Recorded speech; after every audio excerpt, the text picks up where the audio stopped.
क्या राष्ट्रीय स्वयंसेवक संघ आरएसएस एक भ्रष्ट संस्था है? ये मैं प्रश्न पूछ रहा हूँ। मैं कोई आरोप नहीं लगा रहा हूँ, मैं कोई आक्षेप नहीं लगा रहा हूँ, मैं आरएसएस के विरुद्ध कोई बात नहीं कह रहा हूँ। मैं केवल एक प्रश्न पूछ रहा हूँ। और ये प्रश्न मैं क्यों पूछ रहा हूँ? क्योंकि अभी तक मेरा ये मानना था कि राष्ट्रीय स्वयंसेवक संघ एक सामाजिक संस्था है जो हिंदुओं को एकजुट करने के लिए, हिंदुस्तानियों को एकजुट करने के लिए काम करती है। अभी तक मैं ये मानता था। इसमें मतभेद था। कुछ लोग कहते थे कि नहीं, वो हिंदुओं को केवल एकत्रित नहीं कर रहे हैं, बल्कि वो दूसरे धर्मों से उनको अलग दिखाने का प्रयास करके हिंदुस्तान को कमज़ोर करने का प्रयास कर रहे हैं। लेकिन ये उनकी मंशा थी, मेरी मंशा नहीं थी। क्योंकि मेरे बहुत सारे मित्र, मेरे बहुत सारे पड़ोसी आरएसएस शाखा में जाते हैं। बचपन से मैं देखता था कि लोग आरएसएस शाखा में जाते थे। मैं कभी नहीं गया। मैं तो समाजवादी आंदोलन से जुड़ा हुआ था, तो मैं आरएसएस का समर्थक नहीं था। लेकिन मेरी कभी ये मानना नहीं थी कि जो आरएसएस है, जो राष्ट्रीय स्वयंसेवक संघ है, वो किसी प्रकार के भ्रष्टाचार में लिप्त होगी। ये मेरा मानना था। हालांकि आरएसएस के बारे में कुछ चीज़ें मुझे ठीक नहीं लगती थी, लेकिन वो मेरा व्यक्तिगत विचार था।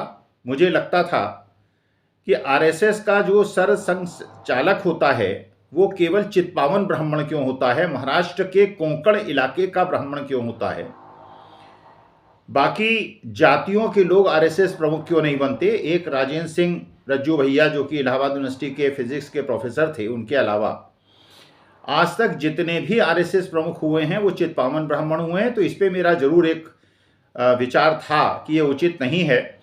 सभी जातियों के लोगों को और सभी धर्म के लोगों को आरएसएस प्रमुख बनने का अवसर देना चाहिए। उसमें पिछड़े भी हैं, दलित भी हैं, राजपूत भी हैं, ब्राह्मण भी हैं और हर प्रदेश के ब्राह्मण हैं। लेकिन केवल ब्राह्मणों में से चित्पावन ब्राह्मण और सभी जातियों में ब्राह्मण, ये थोड़ा सा मुझे अटपटा लगता था। लेकिन चलिए, वो उनका अंदरूनी मामला है। लेकिन मेरा ये मानना अभी तक नहीं था कि जो आरएसएस है वो भ्रष्टाचार में लिप्त है। लेकिन अभी जो घटनाएं घट रही हैं और जिस प्रकार से पता चल रहा है, जैसे प्रशांत टंडन जी, जो प्रख्यात जर्नलिस्ट हैं, उन्होंने अभी सतपाल मलिक जी, जो कि जम्मू एंड कश्मीर के गवर्नर रहे हैं, उनसे साक्षात्कार किया, उनसे कट प्रश्न पूछे और सतपाल मलिक जी ने बहुत सारी चीज़ें बताई। अब सतपाल मलिक जी को, क्योंकि मैं जानता हूं, पिछले 20 साल से वो बीजेपी के साथ संबद्ध हैं, बीजेपी के अग्रणी कार्यकर्ता के रूप में उन्होंने काम किया है और उसी के फलस्वरूप उनको जम्मू एंड कश्मीर, जो कि एक बहुत सेंसिटिव एरिया है, वहाँ का राज्यपाल नियुक्त किया गया था। और ये नियुक्ति ऑब्वियसली इस बात पे थी कि वो बीजेपी से जुड़े हुए थे और बीजेपी के समर्थक भी थे। तो प्रशांत टंडन जी ने जो साक्षात्कार लिया सतपाल मलिक जी का, उसमें सतपाल मलिक जी ने बहुत सनसनीखेज खुलासे किए, जो वो पहले भी कर चुके थे। पहले भी उन्होंने कई चीज़ें बताई थी।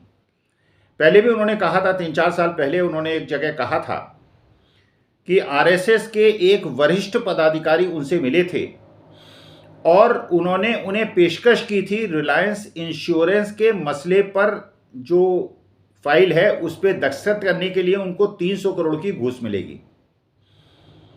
लेकिन पिछली बार जब ये कहा था सतपाल मलिक जी ने, तो उन्होंने किसी का नाम नहीं लिया था। लेकिन आरएसएस के एक वरिष्ठ पदाधिकारी राम माधव जी ने इसका संज्ञान लिया था और ये कहा था कि मुझे लगता है कि सतपाल मलिक जी मुझे ही इंगित कर रहे हैं, इसलिए मैं सतपाल मलिक जी के खिलाफ मानहानि का केस करूंगा। 3-4 साल बीत गए, अभी तक तो कोई पता नहीं चला कि वो केस हुआ या नहीं हुआ। लेकिन तब तो चलिए, एक अज्ञात व्यक्ति के लिए सतपाल मलिक जी ने कहा था। इस बार जो सतपाल मलिक जी ने कहा है, उन्होंने नाम लेके राम माधव जी के लिए कहा है और राम माधव जी आरएसएस के एक वरिष्ठ पदाधिकारी हैं। खुलेआम सतपाल मलिक जी ने कहा है कि 300 करोड़ की घूस की पेशकश राम माधव जी ने की। तो क्या इसका मतलब ये निकाला जाए, ये मैं आप पे छोड़ता हूं, कि आरएसएस भ्रष्टाचार में लिप्त है और दलाली का काम करती है? मुझे विश्वास नहीं हो रहा है, मैं इसको मानने के लिए तैयार नहीं हूं। लेकिन अगर सतपाल मलिक जी गलत कह रहे हैं तो सतपाल मलिक जी पे मानहानि का केस हो। राहुल गांधी पे तो आपने मानहानि का केस कर दिया, जबकि एक उन्होंने ये कहा था कि सारे जो मोदी होते हैं, जबकि ललित मोदी, नीरव मोदी का उन्होंने नाम लिया था, वो चोर क्यों होते हैं? तो उस पर तो चलिए 2 साल की आपने सजा करा दी और उनको संसद सदस्यता में उनकी खत्म करा दी, उनका मकान भी छीन लिया और सब कुछ जो भी आप कर सकते थे आपने किया, जबकि मानहानि के मामले में अभी तक ऐसा कभी नहीं हुआ था। लेकिन सतपाल मलिक जी पे ये मानहानि का केस क्यों नहीं हो रहा है? सतपाल मलिक जी ने अगर गलत कहा है तो उनपे मानहानि का मुकदमा राम माधव क्यों नहीं कर रहे हैं? और अगर सतपाल मलिक सही कह रहे हैं तो राम माधव के ऊपर 300 करोड़ की घूस देने का आरोप लगाने के बावजूद मानहानि का केस न करने की वजह से उनपे मुकदमा क्यों नहीं दर्ज हो रहा है? तो इससे एक प्रश्न तो उठता है कि क्या आरएसएस भ्रष्टाचार में लिप्त है, घूसखोरी में लिप्त है? और यह भी पता चला, जो पवन खेड़ा जी ने अपने साक्षात्कार में बताया, कि आज की तारीख में जो भी केंद्रीय मंत्रिमंडल के मंत्री हैं उनके दफ्तर में आरएसएस के 2-1 आदमी नियुक्त किए गए हैं। वो क्यों नियुक्त किए गए हैं? क्या इसी वजह से नियुक्त किए गए हैं जो सतपाल मलिक ने राम माधव जी के खिलाफ आरोप लगाया है घूस लेने और देने के संदर्भ में? तो यह मामला साफ होना चाहिए, क्योंकि आज की तारीख में भ्रष्टाचार देश की जड़ों को खोखला कर रहा है, देश को कमजोर कर रहा है, और भ्रष्टाचार ने यह स्थिति पहुंचा दी है कि देश की अर्थव्यवस्था डगमगा गई है, महंगाई बढ़ती जा रही है, भुखमरी बढ़ती जा रही है, अमीर अमीर हो रहे हैं, गरीब गरीब हो रहे हैं, और यह सब कुछ भ्रष्टाचार की वजह से हो रहा है। एक तो मुद्दा अडानी जी का था, चलिए अडानी जी पे कोई जांच नहीं हो रही, कोई पूछताछ नहीं हो रही, कुछ भी नहीं हो रहा। अब ये मुद्दा आ गया जो सतपाल मलिक जी ने कहा है और खुलेआम कहा है, इस पर भी अगर संज्ञान न लेकर कार्रवाई नहीं हो रही है तो चिंतित होना तो जो राष्ट्रभक्त हैं, जैसे मैं एक राष्ट्रभक्त हूं, मुझे तो चिंता हो रही है। और मैं ये चिंता से माननीय मोदी जी को और माननीय अमित शाह जी को अवगत कराना चाहता हूं। दूसरा मुद्दा ये देखिए, जो सतपाल मलिक जी ने कहा प्रशांत जी से, उन्होंने कहा कि उनको सिक्योरिटी नहीं मिल रही है। 2 पत्र वो लिख चुके हैं होम मिनिस्ट्री को, उन्हें सिक्योरिटी नहीं मिल रही है, उनको केवल एक पीएसओ मिला है और वो निजी मकान में रह रहे हैं, जबकि उनकी जान को खतरा है। वो कश्मीर जैसे राज्य के राज्यपाल रहे हैं और उन्होंने बहुत सारे ऐसे निर्णय लिए हैं जिससे आतंकवादी उनके खिलाफ मोर्चाबंदी कर सकते हैं, लेकिन इसके बावजूद उनको Z+ सिक्योरिटी नहीं मिल रही है। Z+ सिक्योरिटी किसको मिल रही है? Z+ सिक्योरिटी वो किरण भाई पटेल को मिल रही है, जो कि 2 अन्य गुजरातियों के साथ Z+ सिक्योरिटी लेकर कश्मीर घूमे, उसके पहले उत्तराखंड घूमे, उसके पहले रूस घूमे और स्वच्छंद घूमे। बड़े बड़े अधिकारियों से उन्होंने मीटिंग की, 5 स्टार होटल में रहे और सारे खर्चे किसने उठाए ये भी नहीं पता, सरकार ने ही उठाए होंगे। लेकिन सतपाल मलिक जी को अनुरोध के बावजूद, जो कि बीजेपी के खुद आज की तारीख में भी बीजेपी से संबद्ध हैं, उनको अगर Z+ सिक्योरिटी नहीं मिल रही है, जो फिल्म कलाकार हैं, फिल्म अभिनेत्री हैं, उनको अगर Z+ सिक्योरिटी मिल सकती है, तो सतपाल मलिक जी को Z+ सिक्योरिटी क्यों नहीं मिल सकती? उनकी जान की सुरक्षा क्यों नहीं होनी चाहिए? और जो वो आरोप लगा रहे हैं उसकी जांच क्यों नहीं होनी चाहिए? तो क्या ये कारण है कि सतपाल मलिक जी मेरठ जनपद के रहने वाले हैं, वो गुजरात के नहीं हैं? तो क्या इस देश में गुजरात के लोगों के लिए अलग कानून है और देश के अलग भाग के लिए अलग कानून है? क्योंकि जिस प्रकार से ये सारी चीजें देखने को मिल रही हैं और ये प्रश्न चिन्ह उठ रहा है, जिसपे अभी भी मुझे विश्वास नहीं हो रहा है कि राष्ट्रीय स्वयंसेवक संघ भ्रष्टाचार में लिप्त है। और दलाली कर रहा है।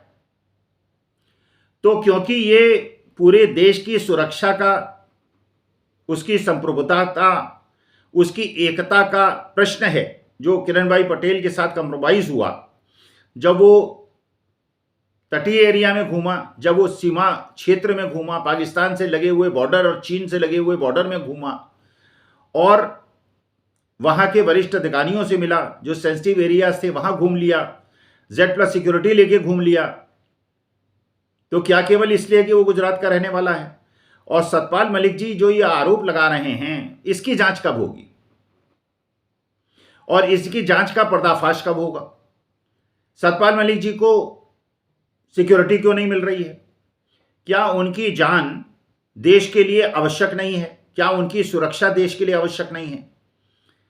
तो मुझे ये क्योंकि प्रश्न दिमाग में आया जब मैंने प्रशांत जी का डीवी लाइव में, क्योंकि अक्सर मेरे साथ वो डीवी लाइव में बैठते हैं, मैं भी डीवी लाइव में अक्सर पैनलिस्ट की तरह जाता हूं, और प्रशांत जी बहुत ही सूझबूझ के और बहुत जानकार और अच्छे पत्रकार हैं, और जो उन्होंने साक्षात्कार लिया है सतपाल मलिक का, वो आंखें खोलने वाला है और देश की सुरक्षा से और देश की आर्थिक दुर्व्यवस्था और व्यवस्था से जुड़ा हुआ है कि क्या देश में घूसखोरी अब इतनी खुलेआम हो गई है, देश में भ्रष्टाचार अब इतना ज्यादा बढ़ गया है कि खुलेआम राष्ट्रीय स्वयंसेवक संघ का एक वरिष्ठ पदाधिकारी गवर्नर के पास जाके पेशकश करता है 300 करोड़ रुपए की।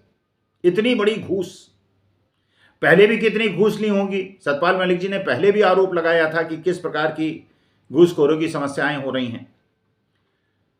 तो क्या यह आवश्यक नहीं है कि ये वो देश है जहां पे भ्रष्टाचार पे सरकारें गई हैं? 2014 में माननीय मोदी जी को देश की जनता ने इसलिए जिताया था कि उन्होंने भ्रष्टाचार के खिलाफ एक मुहिम छेड़ी थी। अन्ना हजारे ने भ्रष्टाचार के खिलाफ एक मुहिम छेड़ी थी, एक आंदोलन खड़ा हुआ था इंडिया अगेंस्ट करप्शन का। अरविंद केजरीवाल जी मुख्यमंत्री बन गए और अन्ना हजारे तो कुंभकर्ण की तरह जाके पता नहीं सो गए। कुंभकर्ण के बारे में तो कहते हैं साल में 6 महीने सोता था, 6 महीने जगता था, लेकिन अन्ना हजारे जी तो पिछले 9 साल से नहीं जगे हैं, पता नहीं उनकी नींद कब खुलेगी। तो भ्रष्टाचार के प्रति हमारा समाज इतना संवेदनशील होने के बावजूद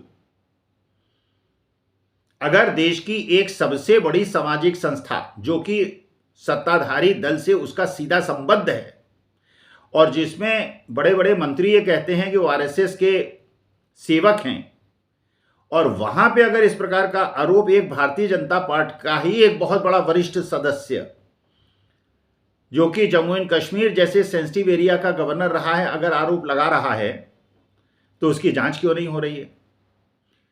तो ये जो प्रश्न है, मैं कोई आरोप नहीं लगा रहा हूं, मैं केवल ये पूछना चाहता हूं, मैं जानना चाहता हूं देश के गृह मंत्री, माननीय गृह मंत्री अमित शाह जी से और देश के प्रधानमंत्री, मेरे प्रधानमंत्री माननीय मोदी जी से कि क्या इसमें स्थिति साफ नहीं होनी चाहिए?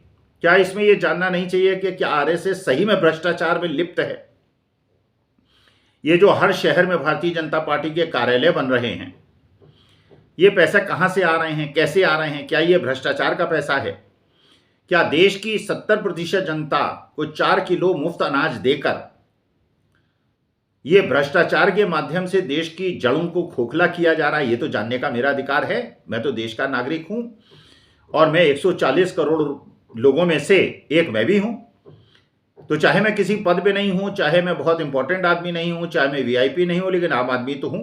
तो ये मेरा अधिकार है जानने का कि माननीय मोदी जी, माननीय अमित शाह जी इस प्रकरण की जांच कराएं और यह पता चलाएं कि सतपाल मलिक जी अगर गलत बोल रहे हैं तो सतपाल मलिक जी पे कार्रवाई हो, और सतपाल मलिक जी अगर सच बोल रहे हैं तो राम माधव जी पे कार्रवाई हो, और आरएसएस के जितने भी लेखा जोखा है जिसका ऑडिट होता है, रजिस्टर्ड संस्था है कि नहीं है, इसकी जानकारी भी समाज को नहीं है, तो ये पता चलाया जाए और ईडी सीबीआई से कहा जाए कि केवल विपक्षी नेताओं पे जांच करने के बजाय और छोटे छोटे प्रकरण पे मानहानि का मुकदमा करके सबसे बड़ा दंड देने के बजाय जरा आरएसएस पे भी एक जांच हो जाए, एक विस्तृत जांच हो जाए, यह पता चल जाए कि आरएसएस सामाजिक संस्था है या भ्रष्टाचार में लिप्त संस्था है? क्या वो इस प्रकार की दलाली का काम करना भी शुरू कर दिया है? क्योंकि अगर आरएसएस, जो मैं मानता हूं एक अच्छी संस्था है, उसने नहीं किया होगा तो जांच हो, कोर्ट में केस जाए, सतपाल मलिक अपना पक्ष रखें, राम माधव अपना पक्ष रखें, जो सही हो वो बरी हो और जो गलत हो उसे दंड मिले। ये तो राष्ट्र हित में है, ये समाज के हित में है, ये हिंदू राष्ट्र के हित में है। हिंदू राष्ट्र का मतलब हिंदू धर्म के हित में है, क्योंकि आरएसएस को ये लोग कहते हैं कि साहब वो हिंदू धर्म का संरक्षक है, और हिंदू राष्ट्र बनाने में जिससे मैं सहमत नहीं हूं, हिंदू राष्ट्र की आवश्यकता नहीं।